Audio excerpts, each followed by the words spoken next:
देखो बच्चों, constraint motion पढ़ा। कंस्ट्रेंट मोशन में हमने बहुत सारे क्वेश्चंस किए और भी इसमें अच्छे प्रॉब्लम्स आते हैं ना, तो थोड़ी सी हम और अच्छे क्वेश्चंस कंस्ट्रेंट के अब करने वाले हैं। और रियलिटी में ऐसे ही क्वेश्चंस ज्यादा पूछे जाते हैं ना, तो इस बात का आप ध्यान देना है। तो ये जैसे मान लीजिए इस टाइप से आपको क्वेश्चन पूछा गया, अब वेज वगैरह भी इसमें इंक्लूड होंगे, तो ये इस तरीके से मान लीजिए ग्राउंड, फिर आपका यहाँ पे एक वेज लगा हुआ है बच्चों, ट्रायंगुलर वेज, ऐसा एक स्ट्रक्चर है ना। और ये एंगल बोला गया है वेज का 37 डिग्री है, और इस वेज पर एक ऐसे पुली रखी गई, और यहाँ से एक ऐसे रोप है जो उस पुली से पास हो रही है। फिर ये रोप जो है वो ऐसे ब्लॉक से लगी हुई है। ये वेज है, उसको ए नाम दे दिया गया है, और वेज के ऊपर जो ब्लॉक है उसको बी नाम दे दिया है। और वेज ऐसे मूव कर रहा है, कितने से भाई? 10 मीटर पर सेकंड से। तो आपको बताना है कि वेलोसिटी ऑफ ब्लॉक बी क्या है। दिस इज द क्वेश्चन, है ना। अब ये कैसे निकालेंगे देखो बच्चों, तो इसको निकालने के लिए कुछ चीजें समझनी पड़ेंगी। पहले तो ये समझना पड़ेगा इस क्वेश्चन में कि ये जो बी ब्लॉक है इसकी डायरेक्शन कहाँ है, वेलोसिटी की डायरेक्शन कहाँ है। जो बी ब्लॉक है उसकी डायरेक्शन क्या है ना, इसको याद रखेंगे। ये आपका ट्रायंगुलर वेज है,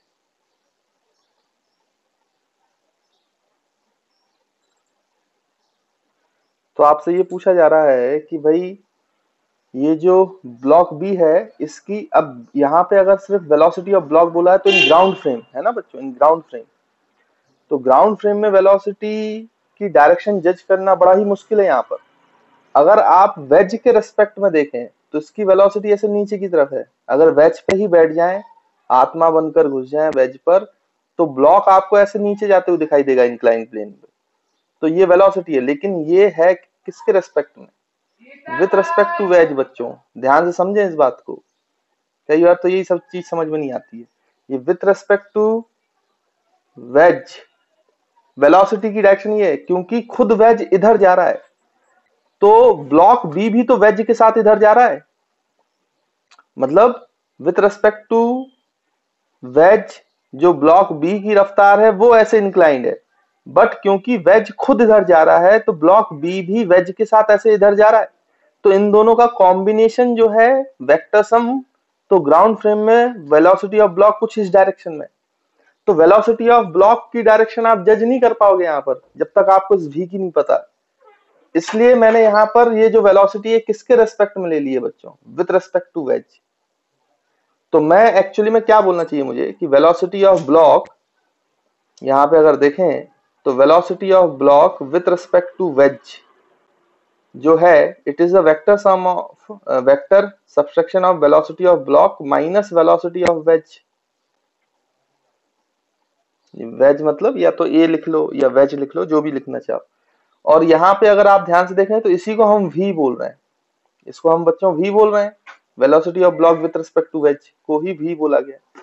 तो यहाँ से velocity of block with respect to ground है कितना, देखो आप, this is v vector plus velocity of wedge vector, यानी कि v वेक्टर ऐसा है, आप ध्यान से देखो ऐसे इंक्लाइंड इस तरीके से, ये आपका v है, ये आपका v है। और जो आपका वेज है वो तो ऐसे जा रहा है ना भाई, कितने से? 10 मीटर पर सेकंड से। तो इनका रिजल्टेंट तो कुछ ऐसा है ना, इनका रिजल्टेंट तो कुछ ऐसा है। तो वेलोसिटी ऑफ ब्लॉक जो है ग्राउंड फ्रेम में वो ऐसा दिखाई देगा इस डायरेक्शन में। अच्छा, ये डायरेक्शन कितना होगा तो ये इस पे डिपेंड करता है कि इस v की वैल्यू क्या है विद रिस्पेक्ट टू वेज। तो ये निकालना हमारे लिए बड़ा जरूरी है, नहीं तो हमारा काम नहीं बनेगा बच्चों, है ना, फिर गड़बड़ हो जाएगी। तो चलिए आगे इसको सॉल्व करते हैं, है ना। बिना सॉल्व किए तो आएगा नहीं। तो आप कैसे करेंगे? अब वेलोसिटी ऑफ ब्लॉक निकालने के लिए पहले हमें v चाहिए। अब v कैसे निकालेंगे? तो हमें क्या करना चाहिए बच्चों, हमें यहाँ पर पॉइंट मेथड लगाना चाहिए ना। पॉइंट मेथड हमने सीखी हुई है, तो हम यहाँ पे क्या करेंगे, पॉइंट्स लेंगे, मार्क करेंगे। तो ये वाला आपका 1 पॉइंट, ये वाला 2 पॉइंट, ये वाला 3 पॉइंट, ये वाला 4th पॉइंट, है ना। तो सारे पॉइंट जो कांटेक्ट में है रोप के वो हमने मार्क कर लिए। तो फिक्स्ड रोप पे, जो पुली के ऊपर फिक्स्ड रोप है उसको नहीं देखते हम, इन रोप्स को देखेंगे, 1 से 2 वाला और 3 से 4 वाला, है ना। ये मैं आपको बार बार बता चुका हूँ, नहीं तो अननेसेसरी कंफ्यूजन होता है। अब आप ध्यान से देखो, तो फर्स्ट वाला पॉइंट, तो अगर हम देखें तो पॉइंट मेथड में क्या बोलेंगे बच्चों, कि sum of all the velocities v1 plus v2 plus v3 plus v4 along the rope must be equal to 0, क्योंकि इसकी रस्सी की लेंथ चेंज होने वाली नहीं है ना, ये हमें पता है। तो यहाँ पर हम v1 की वैल्यू लिखेंगे 0, क्योंकि वो तो दीवार से जुड़ा हुआ है, फिक्स्ड पॉइंट है। v2, तो क्योंकि वेज ऐसे 10 से जा रहा है तो 2 वाला पॉइंट भी 10 से ऐसे जाएगा along द रोप ऐसे। तो ये जो वेलोसिटी है ये रस्सी घटा रही है, रस्सी घटा रही है तो माइनस माइनस, है ना, तो -10।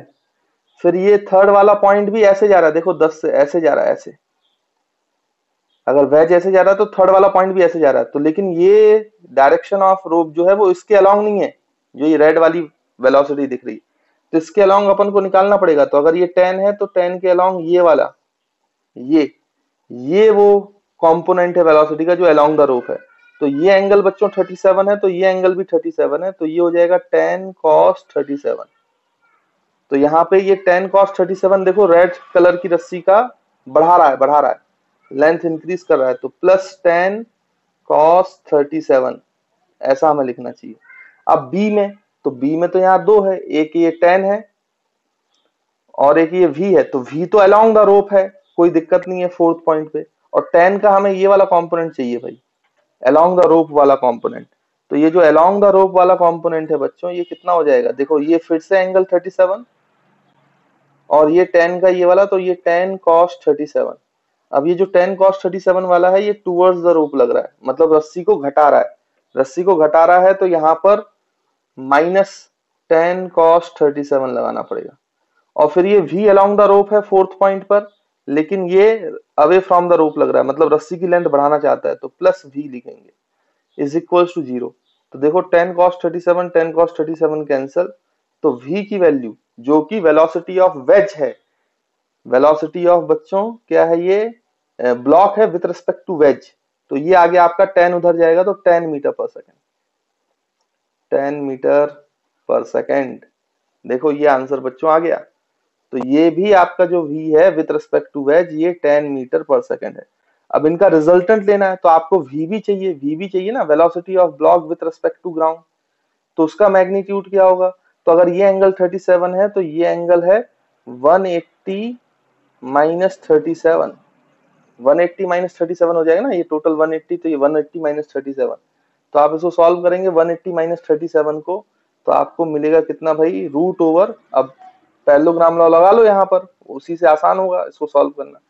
तो यहाँ पर आपका इसका स्क्वायर 10 का स्क्वायर 100 प्लस 10 का स्क्वायर 100, और कितना हो जाएगा बच्चों, देखो यहाँ पर अगर अपन करें तो +2ab, तो 2 इंटू 100 हो जाएगा, क्योंकि ए बी 100 बी बी 100, और इंटू कॉस 180 माइनस 37।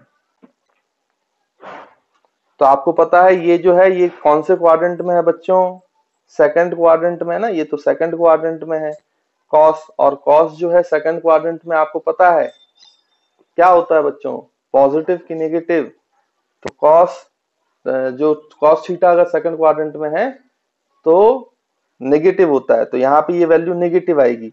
अच्छा, तो नेगेटिव आएगी और कॉस का कॉस ही रहेगा, तो कॉस माइनस कॉस 37 हो जाएगा ये। तो हम यहाँ पे लिख लेते हैं √, ये 100 200 हो जाएगा, प्लस ये भी 200 हो जाएगा, मल्टीप्लाइड बाई माइनस साइन आएगा बच्चों यहाँ पर, और ये cos 37 ही बचेगा, माइनस cos 37। cos 37 की वैल्यू है 4/5, तो यहाँ से 5 को इसको कैंसिल करोगे तो ये 40, और ये हो जाएगा कितना बच्चों, 200 माइनस 160, तो ये √, कितना बचेगा भाई, 40 इंटू 4, तो आपका 160 बचेगा, और 200 माइनस 160 करोगे तो √40 हो जाएगा। तो VB जो है वो आपका आएगा कितना बच्चों, यहाँ पर √40 या फिर इसको 2√10 भी लिख सकते हो, 4 × 10 है ना, तो 2√10 मीटर पर सेकेंड। तो this is the answer to this problem. तो इस तरीके से इस प्रॉब्लम को निकालना था। तो आई होप आपको क्लियर होगा कि ऐसे टाइप के प्रॉब्लम को कैसे किया जाना चाहिए। तो देखिए बच्चों, ये जो आपने सॉल्व किया है, ये आप बोल सकते हो कि this is first method. Point method जो आपने लगाया है वो तो ठीक है, सही बात है। फिर पॉइंट मेथड को लगाने का एक और तरीका है जिसमें आंसर आसान रहेगा। कैसे, मैं आपको समझाता हूँ। देखो, ये जो वेलोसिटी है ये हमें पता है विथ रिस्पेक्ट टू वेज। तो एक काम करो ना, वेज के फ्रेम में चले जाओ ना, तो आपको इसका कोई कंपोनेंट वगैरह करने की जरूरत नहीं है, आपको इसको कंसीडर करना ही नहीं पड़ेगा।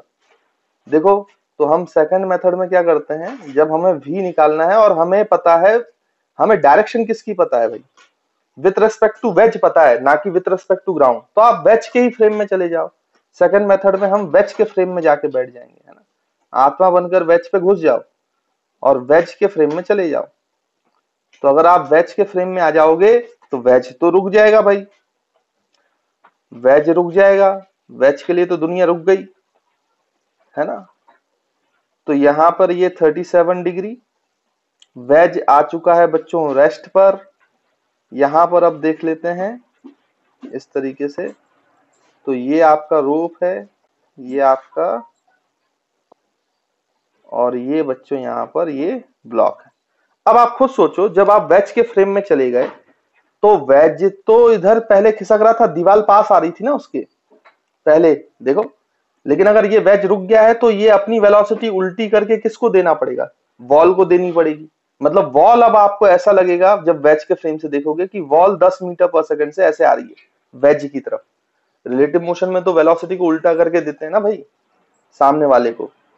तो अब ये वॉल की वेलोसिटी हो गई है 10 मीटर पर सेकंड। अब कोई दिक्कत नहीं, अब आप पॉइंट मार्क करो। आपको पता है कि वेज के रेस्पेक्ट में ब्लॉक की वेलोसिटी ऐसी होनी है भी, इसमें कोई टेंशन लेने वाली बात नहीं। तो ये वाला पॉइंट 1, ये वाला पॉइंट 2, ये वाला पॉइंट 3, ये वाला पॉइंट 4। फिर से आप लिखोगे क्या भाई कि v1 plus v2 plus v3 plus v4 is equal to 0। अब देखो 1 वाला पॉइंट वो 10 से रस्सी घटा रहा है, ये रस्सी को देखना है, तो -10। v2 क्योंकि वेज रेस्ट पे है तो ये पुली रेस्ट पे है, तो पुली रेस्ट पे हो गया, तो 2 और 3 की वेलोसिटी तो 0 हो गई। फिर ये फोर्थ वाला पॉइंट ब्लॉक नीचे की तरफ जा रहा है, तो ये फोर्थ वाले पॉइंट की रस्सी को बढ़ा रहा है, तो plus v is equal to 0। देखो कितनी आसानी से आंसर आ गया। और एक बार v आ गया तो फिर यहां से तो आप सॉल्व कर ही सकते हैं, इसमें कोई दिक्कत वाली बात नहीं। तो आई होप आप समझ पा रहे होंगे कि रिलेटिव मोशन लगाने से इसी v को निकालना बड़ा आसान हो गया, जबकि इसमें बहुत सारा दिमाग लगाना पड़ा था, कंपोनेंट करने पड़े थे, फिर उनको ऐड भी करना पड़ा था, है ना। तो आपको जैसा अच्छा लगे आप वैसा कर सकते हैं, मैंने आपको दोनों तरीके बता दिए। हाँ, फिर फाइनली में ग्राउंड फ्रेम में वेलोसिटी निकालने का काम तो आपको ऐसे ही करना पड़ेगा, उसके लिए मैं कुछ नहीं कर सकता। तो देखिए बच्चों, इसी टाइप से हम एक क्वेश्चन और कर लेते हैं यहाँ पर। तो जैसे मान लीजिए कि ये सिचुएशन है,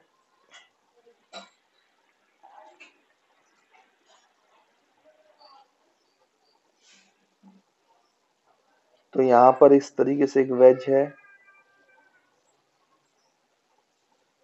तो ये आपका वेज मान लो ए है, ये एंगल थीटा है, और फिर यहाँ से ये पुली है, पुली से रोप ऐसे गई है, और यहाँ पे ब्लॉक आपका बी है, और फिर यहाँ पे इस तरीके से ये रोप गई है,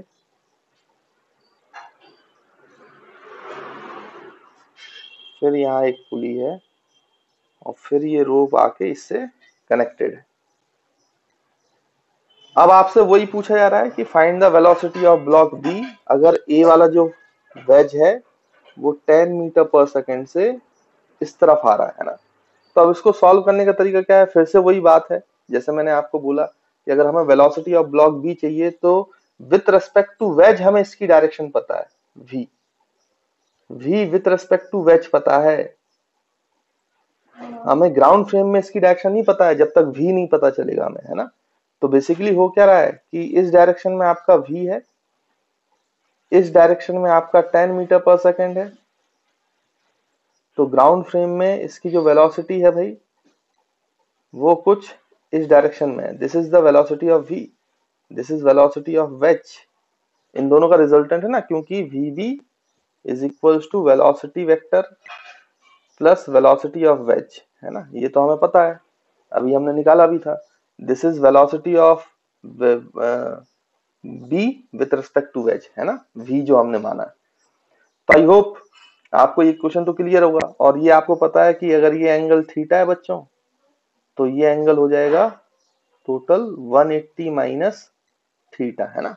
इसमें भी कोई दिक्कत वाली बात नहीं है। तो ये वेक्टर सम तो हम कर सकते हैं, लेकिन मेन काम हमारा क्या है निकालने का, कि हम v निकाल लें। अच्छा, v निकालना कैसे आसान है कि वेज के रेस्पेक्ट में जब वेलोसिटी पता है तो वेज के फ्रेम में ही बैठ जाओ ना। तो वेज के फ्रेम में चले जाओ बच्चों। तो आपको पता है कि अगर मैं वेज के फ्रेम में चले जाऊंगा, इन फ्रेम ऑफ वेज, तो जो वेज है वो तो रुक जाएगा, वेज बिकम्स इन रेस्ट। ये रुक जाएगा तो अपनी वेलोसिटी को उल्टा करके यहाँ पे दे देगा भाई 10 मीटर पर सेकेंड। तो अब आप ध्यान से देखें, आपको सिर्फ जो रोप है वो ये वाली कंसीडर करनी है, पुली के ऊपर वाली फिक्स्ड रोप्स को कंसीडर नहीं करना है, ठीक। तो यहाँ पे आपको पॉइंट्स मार्क कर लेने चाहिए। तो ये आपका 1 पॉइंट, ये 2, ये 3, ये 4, ये 5, ये 6, ये 7 और ये 8। अब हम लगाते चलते हैं भाई। तो हमें पता है कि v1 plus v2 plus v3 plus v4 plus v5 plus v6 plus v7 plus v8 is equals to 0। ऐसा होना चाहिए भाई। अच्छा, v1 की बात करें तो वेज का पॉइंट है, तो वेज का पॉइंट तो रुक चुका है, तो 0 प्लस 2 वाले पॉइंट की बात करें तो ये दीवार के साथ 10 से रस्सी घटा रहा है, तो यहाँ पे -10 लिखना चाहिए, है ना। फिर थर्ड वाला पॉइंट देखो, तो थर्ड वाला पॉइंट की वेलोसिटी ऐसी है बट रोप ऐसा है, तो इसका कोई कंपोनेंट ऐसा नहीं है जो इसके अलाउंग होगा, क्योंकि 90 में। तो थर्ड वाले की भी 0 लिख लेंगे।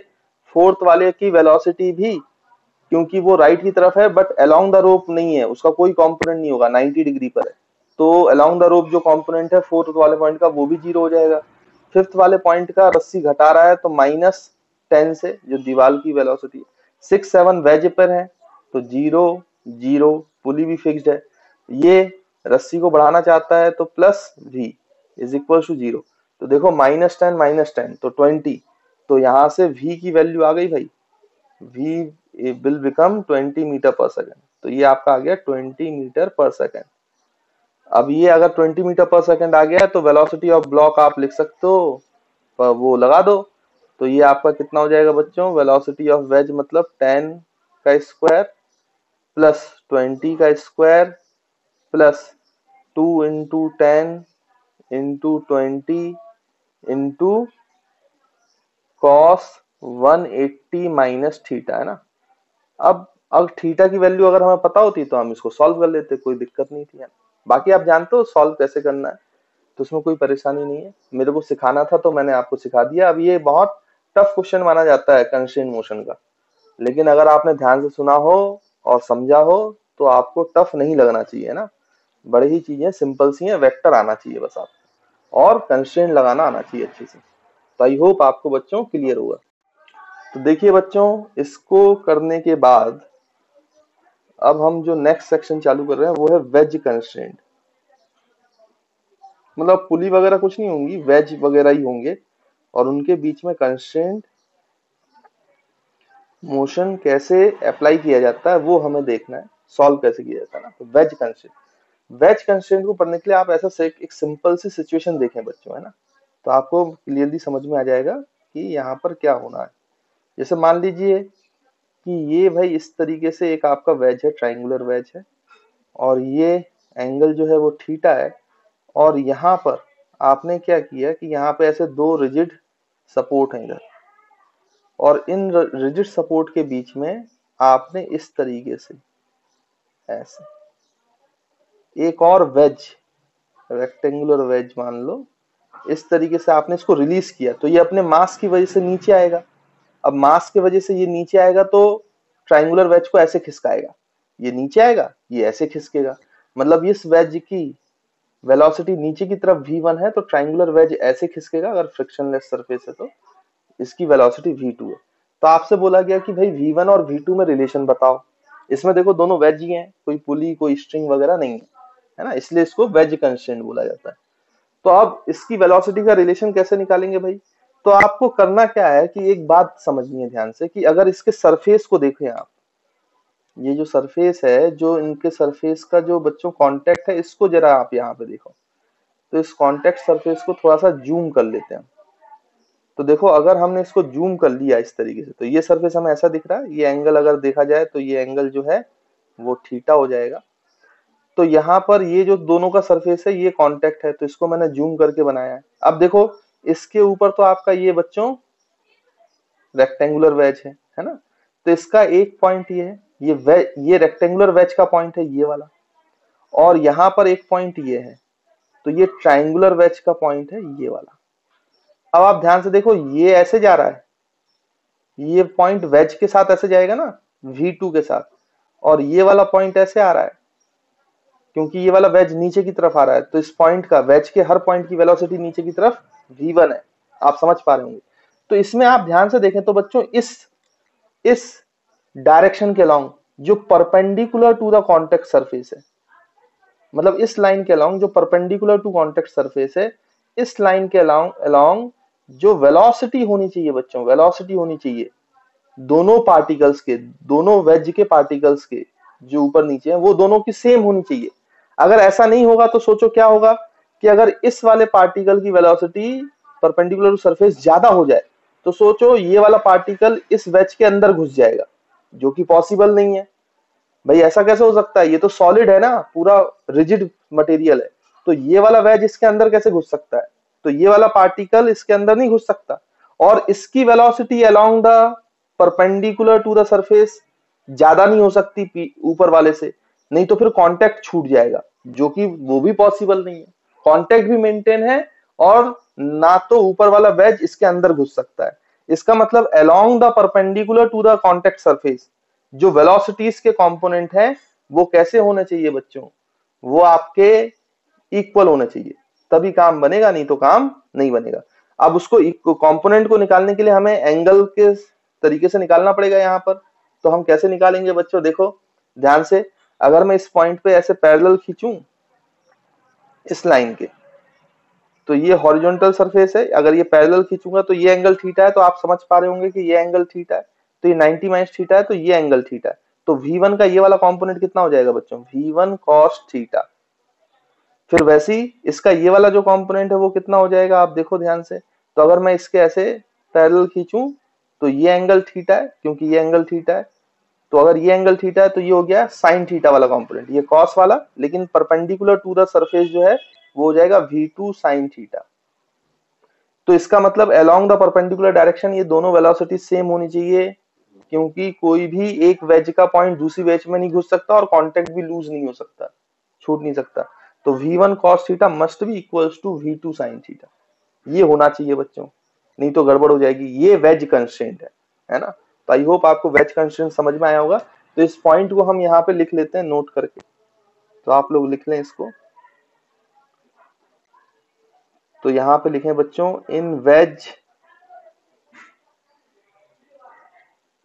wedge constraint, in wedge constraint motion the velocities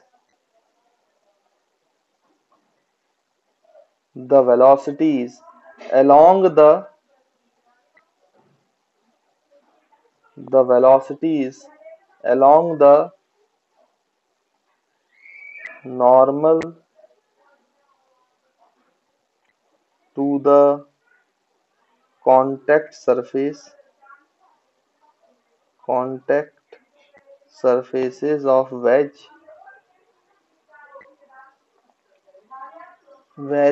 which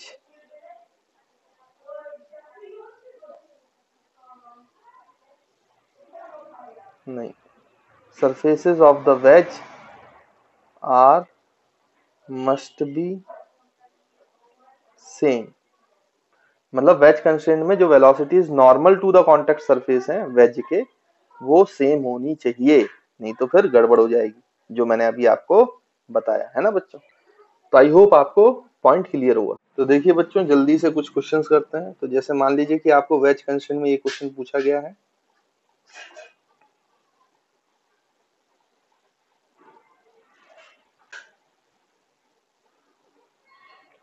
इस टाइप से एक वेज है आपका, ये एंगल 37 डिग्री आपको दिया हुआ है, और फिर यहाँ पर इस टाइप से एक दूसरा ब्लॉक।